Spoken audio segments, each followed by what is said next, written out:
The Consumer Price Index, or CPI, is a critical economic indicator.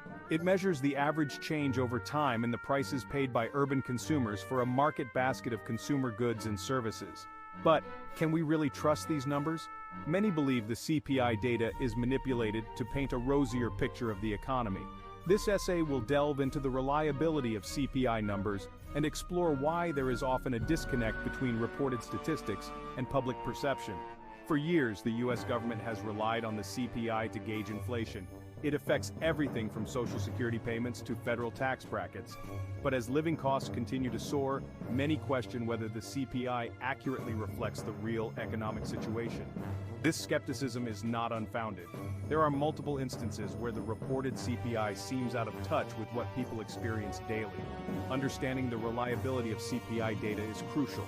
If the numbers are skewed, it can lead to misguided policies and economic decisions.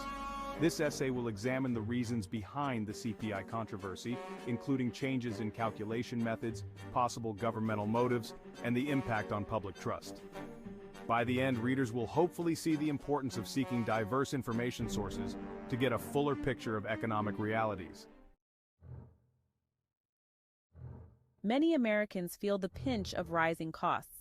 They notice it when they fill up their gas tanks, buy groceries, or pay rent. Yet the CPI often reports a much lower inflation rate than what people perceive. This disconnect raises questions about the accuracy and relevance of the CPI. If the CPI shows mild inflation, but people feel squeezed, something is amiss.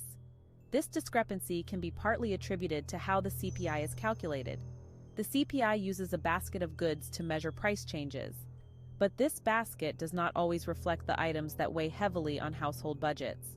For example, the cost of healthcare, education, and housing might be underrepresented.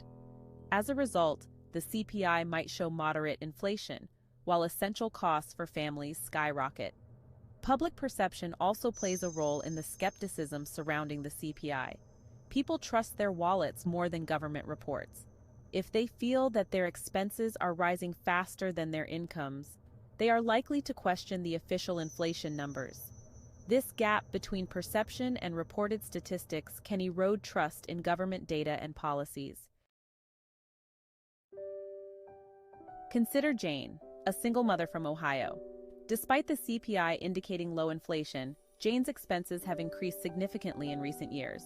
Her rent has gone up by 20%, and grocery bills take a larger chunk of her paycheck each month. Jane's story is not unique. Many people across the country share similar experiences. John, a retiree in Florida, also feels the strain.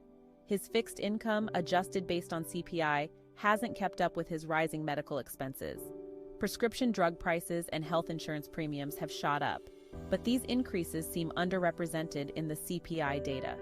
For John, the CPI's moderate inflation rate doesn't match his financial reality. These personal stories highlight the potential shortcomings of the CPI. When people's lived experiences contradict official data, it raises questions about the trustworthiness of the statistics. The gap between reported CPI and real-world inflation pressures needs to be addressed to maintain public confidence in economic indicators. Economists have long debated the accuracy of the CPI. Some argue that the CPI is a reliable measure of inflation, given its comprehensive methodology. It tracks a wide range of goods and services, adjusts for quality changes, and is regularly updated. However, others believe that the CPI fails to capture the true cost of living increases. One common criticism is that the CPI does not account for substitution effects adequately. When prices of certain goods rise, consumers may switch to cheaper alternatives. The CPI's fixed basket approach might not reflect these changes accurately. As a result, it could understate the actual inflation experienced by consumers.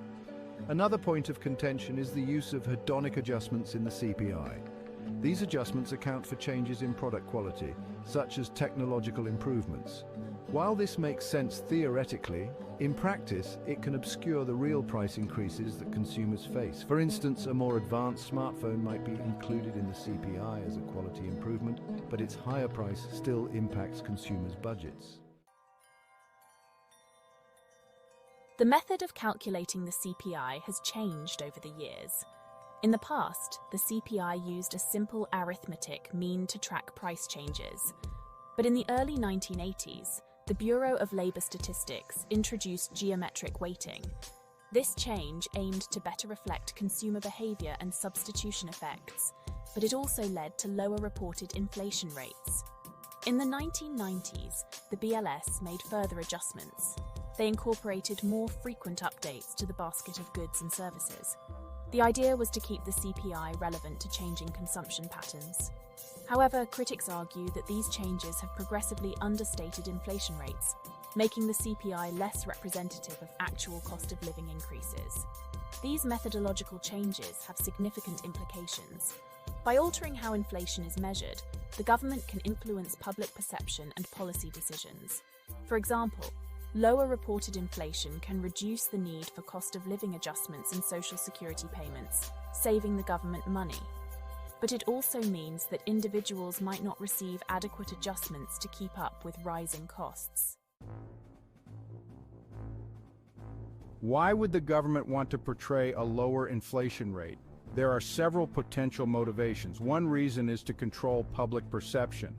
High inflation rates can cause panic and erode confidence in the economy. By reporting lower inflation, the government can project a sense of economic stability and control. Government budgets are another factor. Many federal programs, such as Social Security, are indexed to the CPI. Lower CPI readings mean smaller cost of living adjustments, reducing government expenditure. This can be appealing for policymakers looking to manage budgets and fiscal deficits. Additionally, lower inflation rates can benefit political agendas. Politicians may use favorable CPI data to promote their policies and achievements. By presenting a controlled inflation scenario, they can argue that their economic strategies are effective. However, this manipulation of data can lead to policies that do not address the real economic challenges faced by citizens.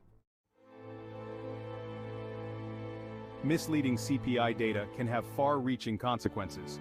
One significant impact is on wage negotiations. Many labor contracts and minimum wage adjustments are tied to the CPI. If the CPI understates inflation, workers might receive smaller raises than needed to keep up with rising living costs, leading to decreased purchasing power and financial strain. Another critical area affected is monetary policy. Central banks, like the Federal Reserve, use CPI data to make decisions about interest rates. Understated inflation can lead to lower interest rates, which might not align with the actual economic conditions. This misalignment can result in economic imbalances and unintended consequences, such as asset bubbles. Public trust is also at stake. When people feel that official data does not reflect their reality, it erodes confidence in government institutions and their policies. This distrust can lead to increased skepticism and diminished cooperation with economic programs, hindering effective governance and social cohesion. Given the potential issues with CPI data, it's crucial for the public to seek information from multiple sources. Relying solely on government statistics can provide a skewed picture of economic realities. Alternative data sources, such as independent research organizations, can offer different perspectives and more comprehensive analyses. Engaging with diverse viewpoints can also help in understanding the broader economic landscape. For example, comparing CPI data with anecdotal evidence from personal experiences and media reports can provide a fuller picture of inflation trends. This approach can help individuals make better financial decisions and advocate for policies that reflect their actual economic conditions. Additionally, educating oneself about the methodologies behind economic indicators is beneficial. Understanding how the CPI is calculated, its strengths, and its limitations can help people critically evaluate the data they consume. This knowledge empowers individuals to challenge misleading statistics and seek more accurate information sources. The reliability of CPI data is a contentious topic. While it remains a vital economic indicator, its accuracy and relevance are often questioned. The disconnect between reported CPI and public perception, personal experiences, and expert critiques all highlight the need for scrutiny. Changes in calculation methods and potential government motives further complicate the issue. To navigate this complex landscape, it is essential to seek diverse information sources. Relying solely on government statistics can provide an incomplete picture. By consulting independent research, personal anecdotes, and alternative viewpoints, individuals can gain a more comprehensive understanding of economic realities.